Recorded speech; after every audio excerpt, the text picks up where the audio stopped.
Okay, I'm going to continue reviewing material that we covered before school was closed down. And Unit 7 is solving trig equations. And some of you need to practice this a little bit more. And if you really need to practice, I would go back to last semester and make sure you have your unit circle memorized because that'll make your life a lot easier.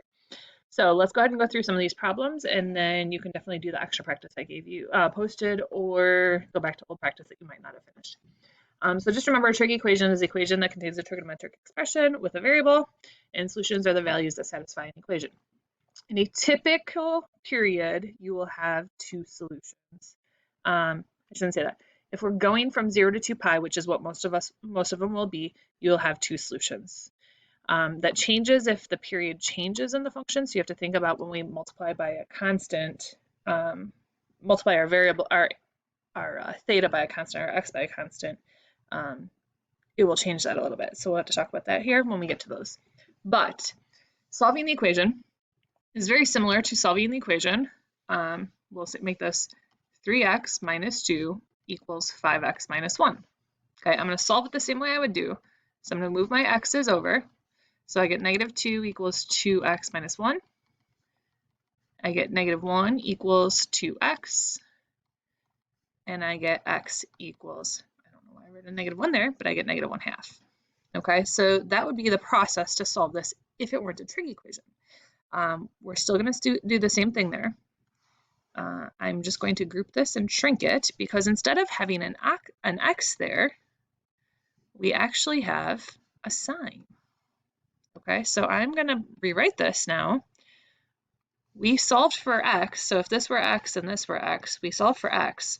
Now let's replace that x with sine of x.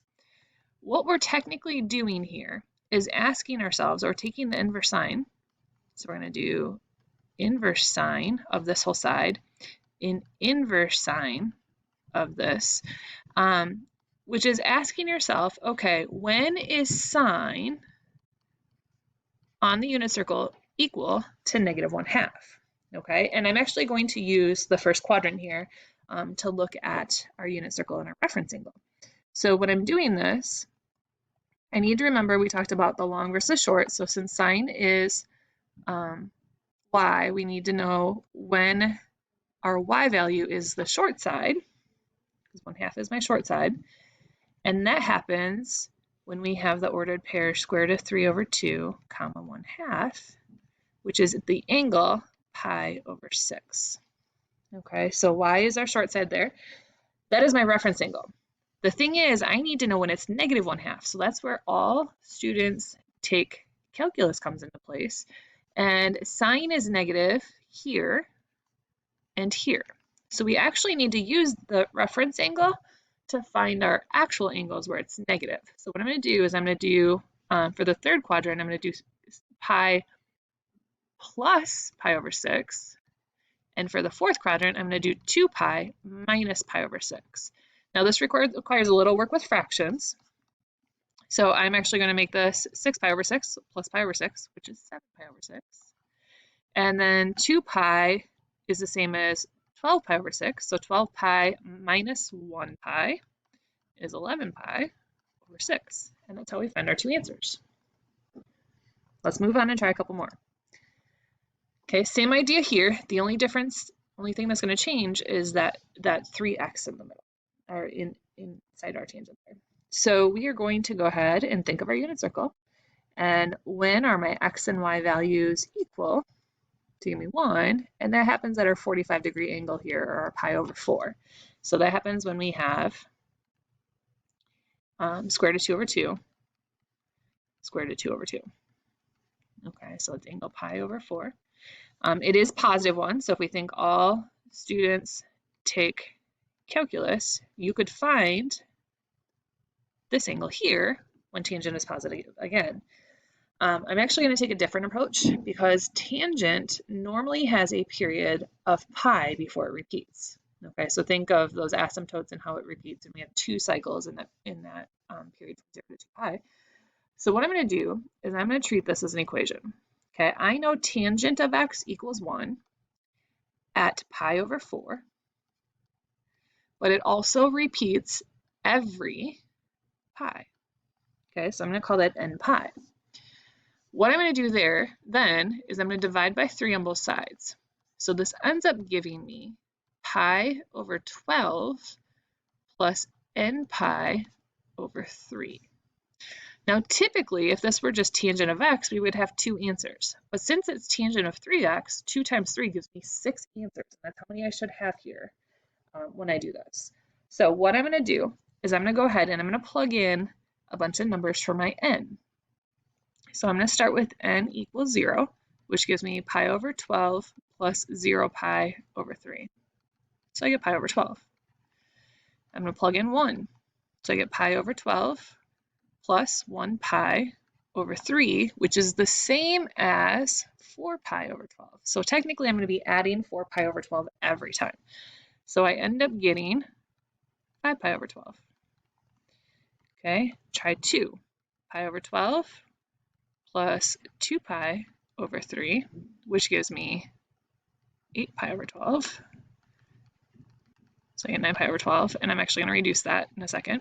But I can keep going. Notice that I add 4 pi each time. So 1 plus 4 is 5, 5 plus 4 is 9, 9 plus 4 is 13.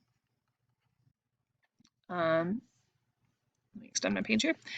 13 plus 4 is 17, and 17 plus 4 is 21. Now, if I add again 4, I get 25 pi over 12. And don't write this down because I just want to show you something.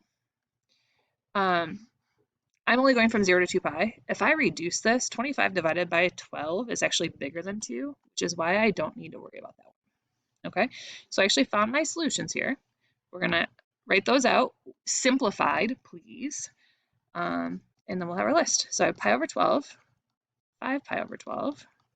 I can reduce 9 pi over 12 to get 3 pi over 4, 13 pi over 12, 17 pi over 12, and reduce that next one to get 7 pi over 4. And those are our 6 answers. Let's move on and do another one. Notice that my x is being divided by 2 this time, so that will impact our number of answers. But we need to ask ourselves, when is sine square root of 3 over 2? And that is when my y value will have the long side. So it's this angle here,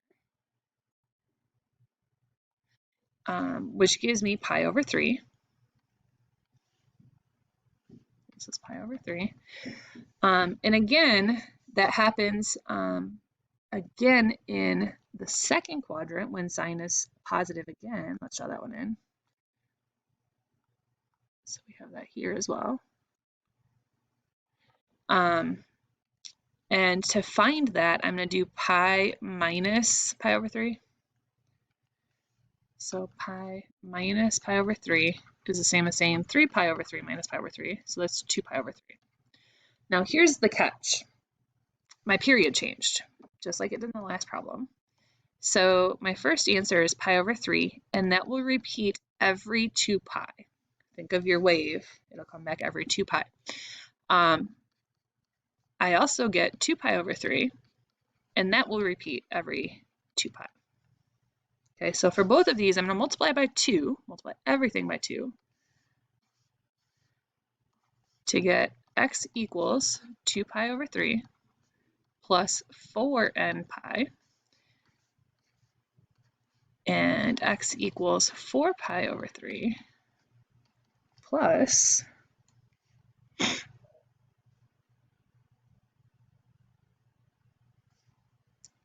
4n pi.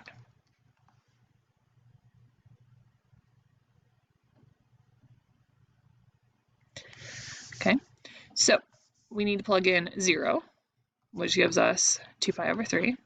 If I plug in 1 here, I end up getting 4 pi. Well, 4 pi is bigger than 2 pi, so I don't have to worry about it. Same thing over here. If I plug in 0, I get 4 pi over 3, which is still smaller than 2 pi. If I plug in 1, I get 4 pi, which is bigger than 2 pi. So these are my 2 answers.